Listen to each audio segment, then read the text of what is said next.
Guys welcome back to my channel. তো তোমরা সবাই কেমন আছো? আশা করছি সবাই খুব ভালো আছো। আজকে আমি তোমাদের সাথে শেয়ার করব আমি আমার 1 বছরের ওমকে ব্রেকফাস্ট, লাঞ্চ আর ডিনারে কি খাইয়ে থাকি সেটারই রেসিপি শেয়ার করব। তো ভিডিওটা স্কিপ না করে তোমরা দেখতে থাকো, আশা করি ভালো লাগবে। আর যদি ভালো লাগে অবশ্যই লাইক, কমেন্ট আর শেয়ার করে দিও। আর অবশ্যই আমার চ্যানেলটাকে সাবস্ক্রাইব করে দিয়ে পাশে থেকো। তো চলো শুরু করা যাক। আমি এখানে যে খাবারগুলো ওকে দিয়ে থাকি সবই বাড়ির তৈরি খাবার। বাইরের কেনা খাবার আমি একদমই মানে পুরোটাই অ্যাভয়েড করে চলি। তো দেখো তোমরা ভিডিওটা, আর দেখলেই বুঝতে পারবে। তো এখন সকাল 7টা বাজে, ওম এখনও ঘুম থেকে ওঠেনি। এরই মধ্যে আমি ওর ব্রেকফাস্টটা রেডি করে ফেলছি। তো এখানে আমি ব্রেকফাস্টে ওকে আজকে খাওয়াবো আপেল দিয়ে সেরেলাক। তো আপেলটাকে আমি 4 টুকরো করে ভালো করে সেদ্ধ করে নেবো। এবার ভালো করে সেদ্ধ হয়ে যাবার পর আমি ওটা মিক্সিতে বেটে নেবো, নিয়ে যে আমি বাড়িতে সেরেলাকটা বানিয়েছি সেটা ওর সাথে মিশিয়ে নেবো। তো এটা ও খুবই পছন্দ করে। আমি এটা খেজুর দিয়ে থাকি, তো মাঝে মধ্যে কলা দিয়ে থাকি, আর মাঝে মধ্যে অ্যাপেল দিয়েও দিয়ে থাকি। তো এটা ওর খুবই পছন্দের একটা খাবার, খুবই এনজয় করে খাই। তো তোমরা রেসিপিটা দেখতে থাকো। তো এখানে আমি আপেলটাকে কেটে নিয়েছি। এরপর প্রেসার কুকারের মধ্যে জল দিয়ে সেদ্ধ করে নেবো। প্রেসার কুকারে ওই 4টে সিটির মতো মারলে দিয়ে দিলে খুব সুন্দরভাবে সেদ্ধ হয়ে যায়। তো তোমরা এটা প্রেসার কুকারে না করে এমনিও সেদ্ধ করতে পারো, কোনো অসুবিধা নেই। আমি প্রেসার কুকারে যাতে তাড়াতাড়ি হয়ে যায় সেই জন্যই করেছি আর কি। তো দেখো এখানে আপেলটা আমার ভালোভাবে সেদ্ধ হয়ে গেছে, আর আমি এখানে মিক্সারের মধ্যে দিয়ে দিয়েছি। মিক্সারের মধ্যে আপেলটা দিলে দেখো খুব সুন্দরভাবে একদম আপেলের যে পিউরিটা খুব সুন্দরভাবে তৈরি হয়ে যায়। তো এর মধ্যে আমার যে বাড়িতে বানানো যে সেরেলাকটা ড্রাই ফ্রুট দিয়ে, সেই সেরেলাকটা দিয়ে দেবো 2-3 চামচের মতো। যেরকম ওর খিদে লাগে সেই অনুযায়ী আমি 2 চামচই ওর মধ্যে দিয়ে থাকি। তো মাঝে মাঝে 3 চামচও দিই।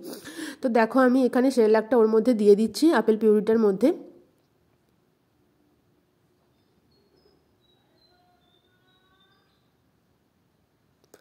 তো এখানে সেরেলাকটা দেওয়ার পর ভালো করে আমি এটাকে মিশিয়ে নেবো।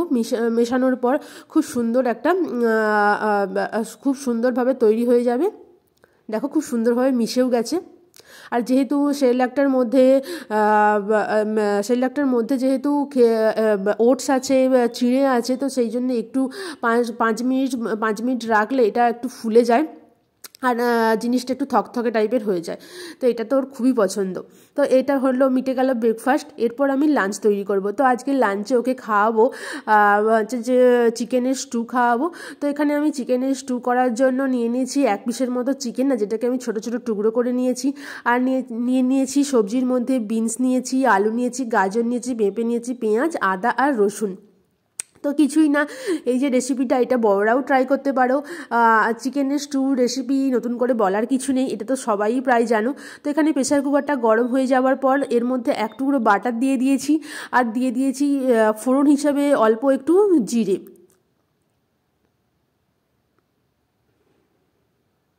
তো এখানে জিরেটা ফোড়ন দিয়ে একটু একটু নেড়ে চেড়ে নিলাম। এরপর আমি ওই যে 2-3 কোয়া রসুন ছিল ওটা, আর আদার টুকরোগুলো একটুখানি দিয়ে দেবো সবজিগুলো।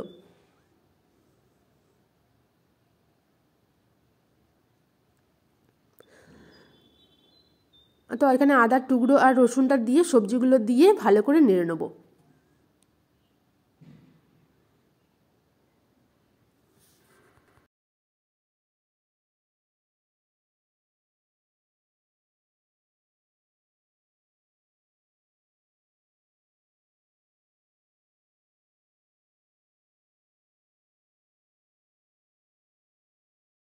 তো আদার টুকরো, রসুন, যা সবজি রেখেছিলাম সব সবজিগুলো, চিকেন, আর এর মধ্যে আমি অ্যাড করেছি একটু হলুদ আর একটু হালকা নুন। তো ওর তো 1 বছর কমপ্লিট হয়ে গেছে, তো আমি এবার ওর খাবারে নুন ইউজ করি, অল্প পরিমাণে ইউজ করি। তো যাদের বেবি 1 বছরের কম আছে তারা নুনটা অ্যাভয়েড করে যেতে পারো, কিংবা ডক্টরের পরামর্শ নিয়ে তোমরা দিতেও পারো। এবার যেটা অনেকে দেয় অনেকে দেয় না, সেটা যে যার ব্যক্তিগত ব্যাপার। তো আমি এখানে যেহেতু ওর 1 বছর পূর্ণ হয়ে গেছে, তো সেই জন্য আমি ওর খাবারে হালকা নুন অ্যাড করে থাকি। তো তো এখানে সবজি আর চিকেনটাকে একটু হালকা নেড়ে তার মধ্যে জল দিয়ে দেবো, আর এই জলটা দিয়ে আমি 10টার মতো সিটি দিয়ে দেবো প্রেশার কুকারে। তো 10টা সিটি দেওয়ার ফলে খুবই সুন্দর একটা খুব সুন্দরভাবে চিকেনটা আর সবজিগুলো ভালোভাবে সেদ্ধ হয়ে যাবে। তো এখানে আমি চিকেন একদমই একটু অল্প দিয়েছি, যেহেতু এই প্রথম ওকে চিকেন খাওয়াতে শুরু করেছি, তাই জন্য অল্প আধটুই দিয়ে থাকি। তো সহ্য করার তো একটা ব্যাপার আছে, এবার দেখতে থাকতে হবে যে যদি জিনিসটা সহ্য করতে পারে তাহলে পরিমাণটা বাড়াবো। তো এখানে নিয়ে নিয়েছি অল্প ভাত আর চিকেনের যে স্টুটা বানিয়েছিলাম সেটা দিয়ে এবার সবজি আর ঝোলটা দিয়ে ভালো করে সুন্দরভাবে মেখে নেবো। আমি হাত দিয়ে ম্যাশ করে নিই। ও মোটামুটি এরকম খাবার খেয়ে নিতে পারে।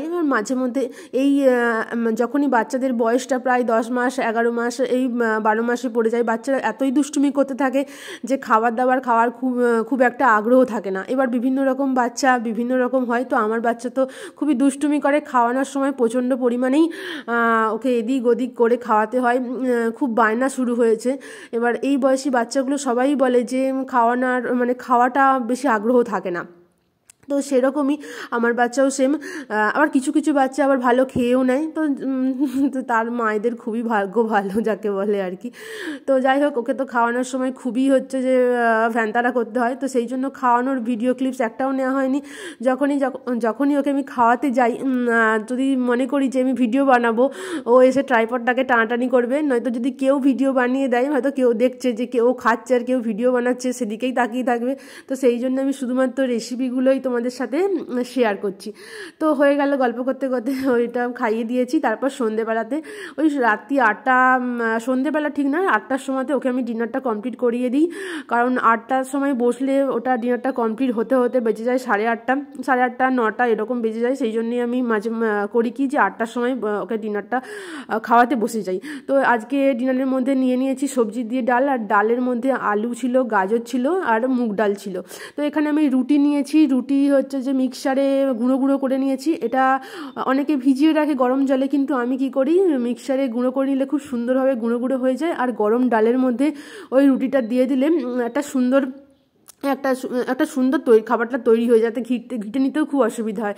ও চিবিয়ে খায়, তবুও আমি হচ্ছে যে এটা দেওয়ার চেষ্টা করি যাতে তাড়াতাড়ি খাবারটা কমপ্লিট করতে পারে আর কি। তো যাই হোক, দেখতেই পাচ্ছ এখানে ওই সবজি দিয়ে রুটি দিয়ে দিয়েছিলাম, একটু টাইট লাগছিল বলে একটু গরম জল ওর মধ্যে অ্যাড করে দিয়েছি। এবার হচ্ছে যে তো এটা তো ওকে খাওয়াবো। তো খাওয়াতে মোটামুটি তো বেজে যায় 9টা। তো তারপরে ওকে 9:30টার মধ্যে একটু, যেহেতু ঠান্ডা পড়ে গেছে, একটু ক্রিম মাখিয়ে ওপরে নিয়ে চলে গেছি ঘুম পাড়ানোর জন্য। ঘুমাবে তো না, মোটামুটি মাঝে মধ্যে ঘুমিয়ে পড়ে, আবার মাঝে মধ্যে একটু যেমন করে বাচ্চারা, তবু তাড়াতাড়ি ঘুমিয়ে পড়ে। ওর ঘুমানোর রুটিনটা খুবই ভালো, আশা করি ভগবানের কাছে এটাই চাই যেন এটা থেকে যায়, থাকলে খুবই সুবিধা আর কি। তো যাই হোক, রাত্রিবেলা ঘুমিয়ে পড়ে অতটা বেশি জ্বালায় না, মাঝে মধ্যে ওঠে আর কি। ভিডিওটা এই পর্যন্ত। ভিডিওটা ভালো লাগলে লাইক কমেন্ট শেয়ার করে দিও, আর চ্যানেলটাকে সাবস্ক্রাইব করে দিও পাশে থেকে। দেখা হচ্ছে নেক্সট ভিডিওতে।